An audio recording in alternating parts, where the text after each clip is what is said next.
I don't know how to reach people on the subject. I don't care so much either. I mean, I don't want to see any of you die a horrible death. The tragedy comes where you don't have the information and you got it now. You got it now. So you have two journals. And one of these, Journal 15, deals extensively with enough references to keep you reading for 15 years. I mean that literally, reading an hours every night on the subject of metabolic derangement and hyperinsulinism. Issue 15 will tell you how to give you the foundation, the backing to understand meat and vegetables, nuts and seeds, some fruit, little starch, no sugar. Issue 21 is the flip side of this issue, and it's about optimizing performance. Now, you will not, through a diet of meat and vegetables, nuts and seeds, some fruit, little starch, no sugar, you will not be so lucky as to optimize your output. To get a sub-3 Fran, what I need you to do is I need you to weigh and measure your meat and vegetables, nuts and seeds, some fruit, little starch, no sugar. You got to weigh and measure. And oh, I wish it weren't true. I may have told you earlier, I wish the path to fitness were riding expensive bicycles and drinking beer. I wish that's how we did it. It doesn't work. What you have to do is eat meat and vegetables, nuts and seeds, some fruit, little starch, no sugar, and you got to get a scale, and you got to get a measuring cup, and you need accuracy and precision to your consumption, or you'll never get in that jet stream of elite performance. You want to have top fuel type performance, you need top fuel. You can't just piss into the gas tank. I wish it were otherwise. Now, why do I say this? What do I base this on? Well, look how easy this is. No one's ever demonstrated to me anything but inferior capacity on a diet where they didn't weigh and measure. Now, am I telling you have to weigh and measure your food?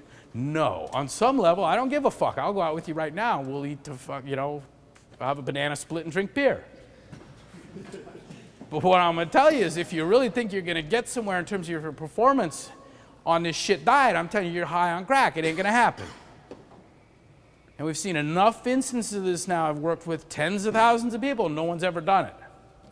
And I can take any cohort of people and get one of them to finally listen and go, I'm going to weigh and measure my food. And not forever, but to start. And every once in a while, you got to go back and weigh and measure, because it's funny that all the foods you don't like, the requirements will diminish. Yes, I only need one spear of asparagus. And ice cream, I think it was a pound, wasn't it? You know, you'll morph in the wrong direction.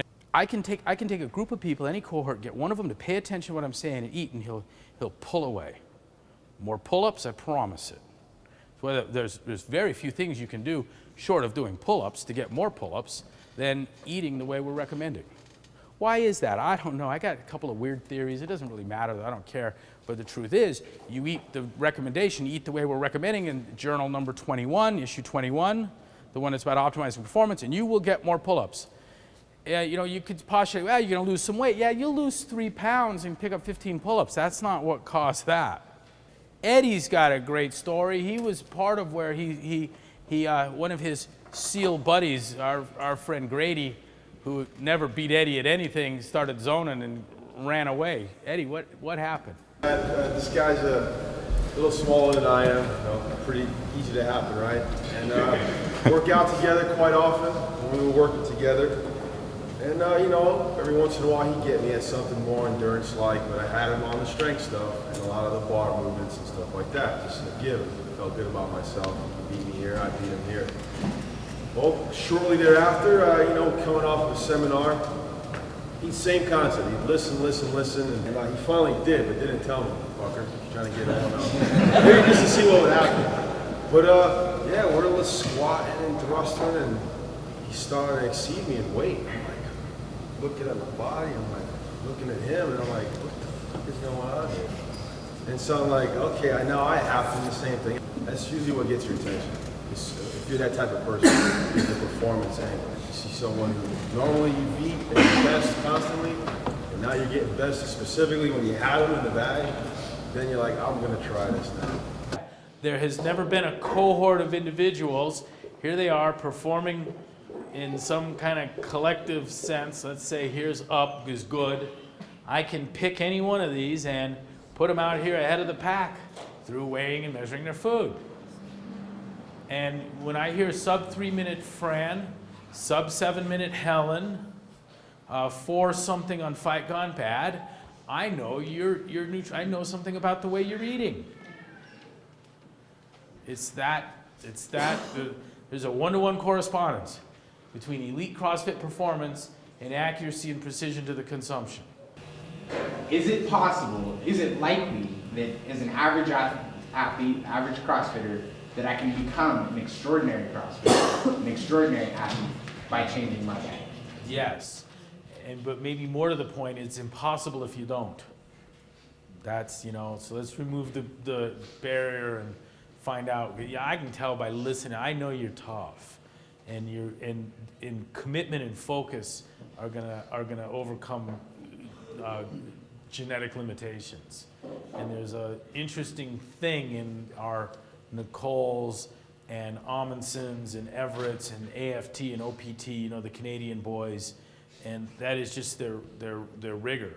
And so we're all sitting around at night tossing beers, laughing, and they're over there in a corner, they're gonna go to bed in 20 minutes because they're on schedule. And if you can, not Nicole.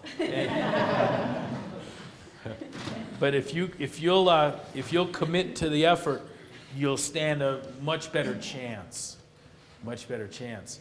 We've had this fantastic experience of playing with this cohort, and one of them pulls away. This, in fact, is what happened to Greg Amundsen. And then later it was Mike Weaver, and then Dave Lees. In a balance in this 40-30-30 milieu, what happens is that the flensing, the burning of body fat just is wide open. And what you're going to find is a performance improvement, and at some point you're going to want to stop that leaning, or you'll get too lean to perform well. And you'll find a plateau in your output, and there you need to ratchet it up. I do the same thing for a hard gainer. Just kind of keep them happy and moving. A hard gainer, I don't mind them. I'm not trying to get a hard gainer rip. I'd like to put some muscle on them, give them some satisfaction that way, get the strength up. But the control rod is those monounsaturated fats. And the first step, when we get you as lean as you want to be, before I get a diminution in performance, I want to double the fat blocks. Take you to XX and 2X. And if you're like, wow, I feel a whole lot better, I might try 3X. And if it doesn't feel a whole lot better, you just get a little thicker, then I'd go back to the 2X. But I would let performance tell me what to do. Now, in making modifications to the thing, I want to see any kind of change in physiognomy or what's happening. And I've got a lot of room to play with. If someone comes in and they've got some extra padding, I would like to lean them out. At the point that they're like, wow, she's ripped, he's ripped, I'm going to be more careful.